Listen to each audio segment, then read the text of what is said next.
Samantha and Ron here from A Perfectly Imperfect Marriage. And in today's video, we're going to be diving into the biblical foundation in marriage. We are taking it way back to the beginning, otherwise known as the beginning. Genesis. The beginning. Like the first couple pages of Genesis. We're going to be talking about something that we all grew up hearing, and that was how Eve was created. Well, little old rib from her little old husband. I'm sorry, a what now? That's not quite how it went. So I read this article that was shared on social media this week, which I was super thankful to come across because it was another perspective that was really eye-opening. And so I came home to talk to hubby about it, and we talked about it. And now here we are to share with you some perspective from the husband and wife, and really why this is very important in expanding on how Eve was created and what the dynamic of that is in our marriage. Alrighty then. So, what you got? So, the word that was used in Hebrew when talking about Adam's rib is tsela. And tsela doesn't really mean rib as much as it means half or a portion of. And when you look at it from that point of view, you know, Eve wasn't created simply from a rib, but God was taking half of Adam to create Eve. And, you know, when you kind of chew on that a little bit and meditate on that, you really begin to see this dynamic of partnership, of equal yoke, that, you know, this relationship is designed, you're designed to lean on each other, and that where I lack, Samantha has, and where Samantha lacks, I have. You know, we've often heard this expression, you know, marriage is 50-50. And yeah, that's not true. It's an absolute lie. You know, marriage is 100-100. But that's the beauty. You know, we're designed to complement one another and do this marriage thing together. You took that word right out of my mouth. I was going to say complementary halves. It was not just a small rib that created Eve. God was creating us to be complementary halves, to be shoulder to shoulder and stand firm together. Absolutely.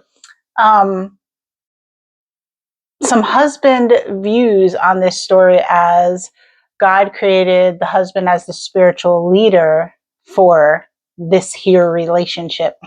Well, you know, when you look at creation, the creation story, and kind of how this unfolds, you know, Adam is naming the animals, and there are male and female for each of the animals. And God looks at this and he's like, you know, it's not good for man to be alone, and understood that we needed relationship, not only relationship, you know, male to male and female to female, you know, like your accountability partners and the guys that you do life with, but that you need a relational partner, your spouse, to walk this out. Now, the way that this was designed is that the husband is the spiritual leader of the household. And when you really look at marriage in general, you know, a strong marriage, like when you've got a strong household and your marriage is thriving, now we're talking ripple effect. You know, that has impact on everybody in your lives. A strong marriage, you know, will resonate with neighbors, will resonate with family members. But then, you know, a strong marriage then leans into a strong church body. And then a strong church body leads into a strong community. And it ripples on from there. And Adam called Eve bone of my bone, which that always resonated with me. It sounds romantic. No, it sounds kind of creepy romantic, but it really shows the connection and the the complementariness of the couple to be shoulder to shoulder. And to take that even a step further, depending on the translation that you read, God says that I'm going to create a helper or helpmate for Adam. And that doesn't mean, often how we would think of a helper, like go get this for me. Yeah. Or the kid holding the flashlight while you're trying to work on the change a few spark plugs in the middle of the night. Not secondary. No, the term helper in Hebrew, and honestly I don't recall what it is right now. Ezer, kenegdo. I don't think that's correct. No. It's Ezer something. If you know, you can comment below. Oh wait, here's a good time. Give us a thumbs up if you haven't, and hit the subscribe button wherever it is. Okay, sorry. Carry on. But dude, comment below and let us know what it is. Yeah, it's Ezer something. You said that. Sorry. All right. But the point is that word is also used to refer to God. This isn't a helper in the way that our modern English often looks at it. This is somebody that you are to do life with, to lean on, to receive from. There is no lack of equality in this relationship. We both have different strengths and different weaknesses, and together we make that whole. I'm going to take a drink. And I'm going to add on to that. We weren't created as add-ons. We were not the missing half. We were created in equality. And this affirms 50, our worth 50 versus 100, 100. Our worth in this relationship, our voice in this relationship, and our spiritual strength as well. We stand side by side in all of these different areas. And that is the helper in the marriage, the spiritual leader and the helper. So we did have some questions too. That would be some thought-provoking to conversation starters. Yeah, to get the listeners, you all, talking amongst yourselves. One of them is, what happens in marriage when we forget we are halves and we're meant to work together?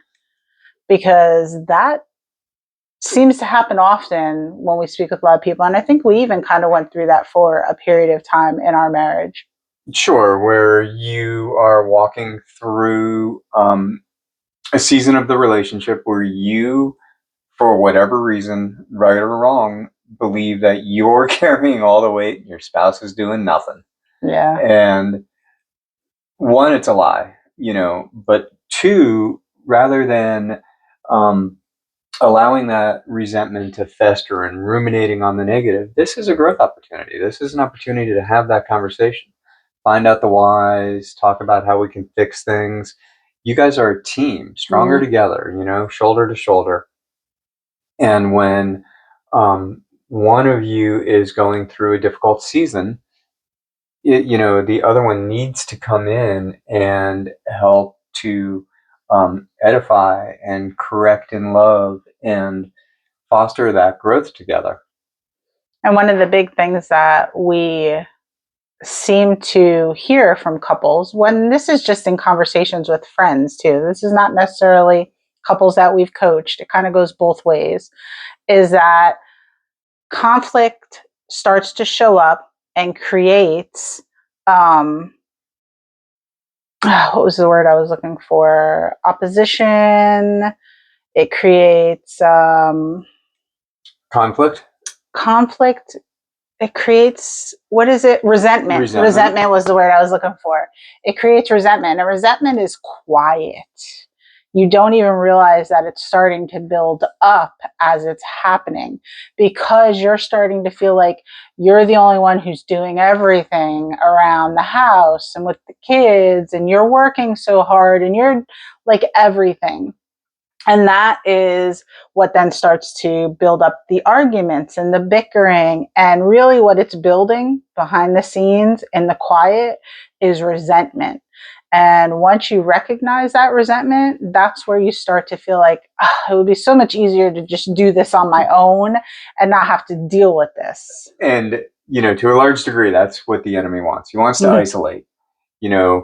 We were created to do this life together, but the enemy absolutely wants to isolate you. And, there's a clear difference between isolation and solitude. Like spending time alone in meditation and prayer, there's wisdom in that.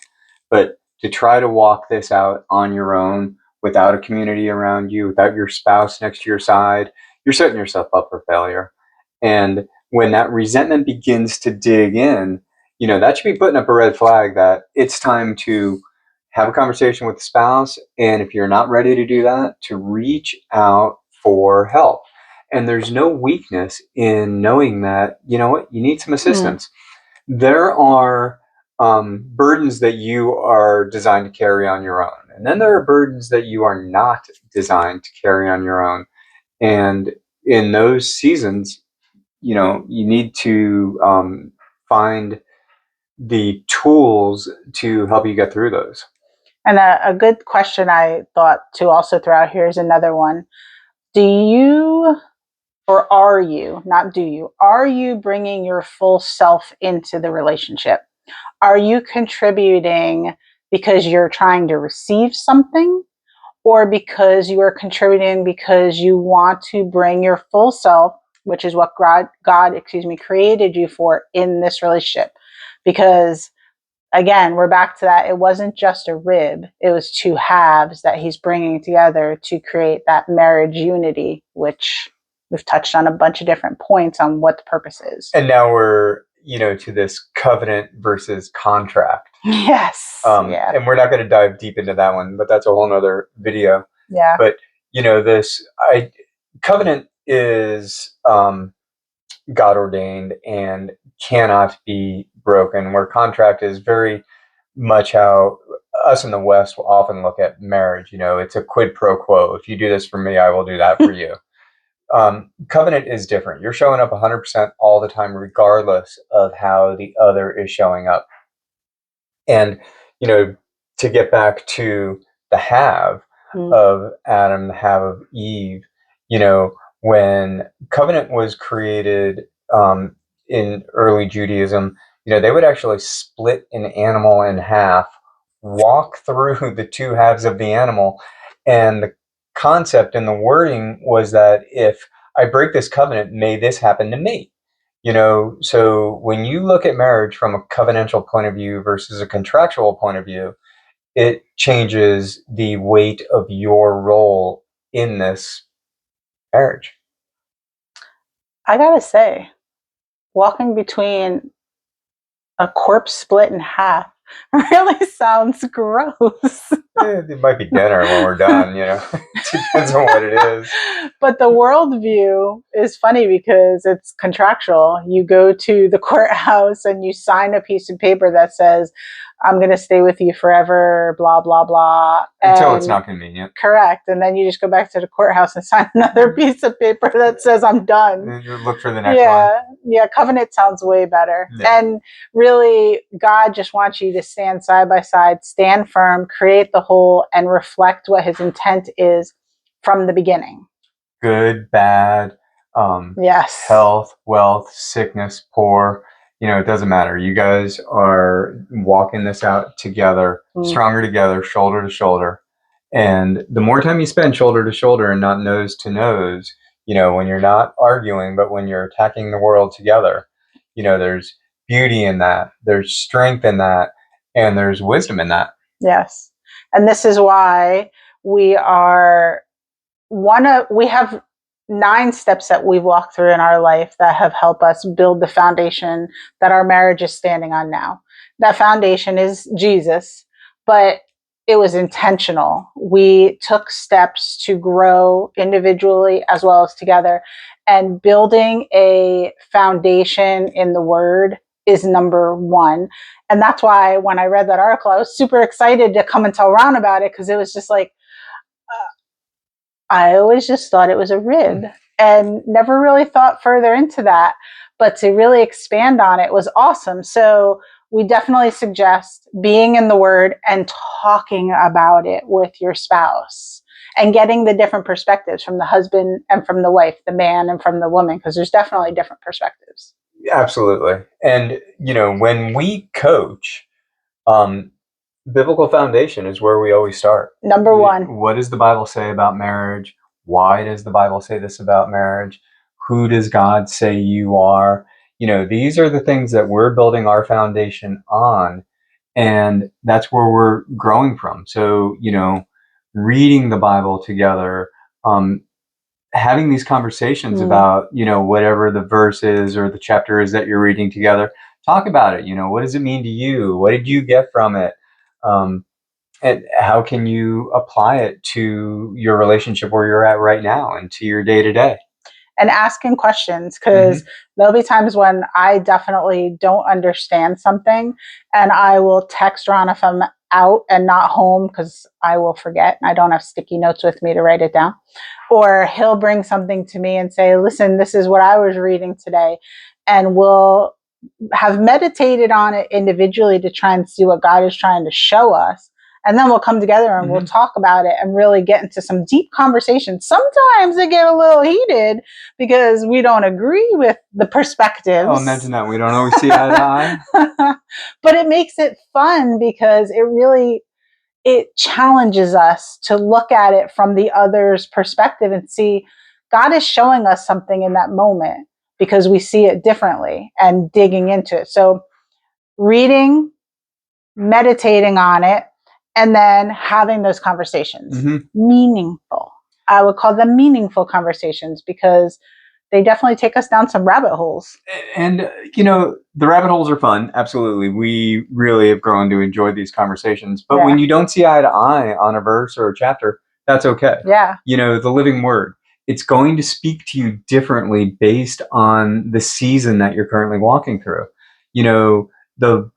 Whatever your favorite book is, I gravitate to Romans, James, Ephesians, and I've read them multiple times. And every time they speak to me differently. And I like John, Mark, and really Matthew is pretty good too. All the Gospels. Philippians. Yeah. See, and we like different. But they all talk about Jesus. I mean, they all got one thing in common. They do indeed. But just as Ron was saying, the word is living and it presents itself to us at just the right time for us to understand in just the right moment. And our takeaways are always going to be a little bit different, sometimes very different. And that's okay. Yeah, absolutely.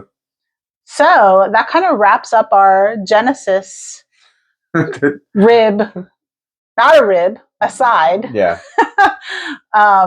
Breaking open. There's so much more we could talk about, but we want to honor your time as much and keep these as bite-sized as we can. If you have questions, you can always reach out to us at hello@A Perfectly Imperfect Marriage. We would love to talk to you. Absolutely. And break open anything that you're looking for some clarification on. So until the next time, bye guys. See you later.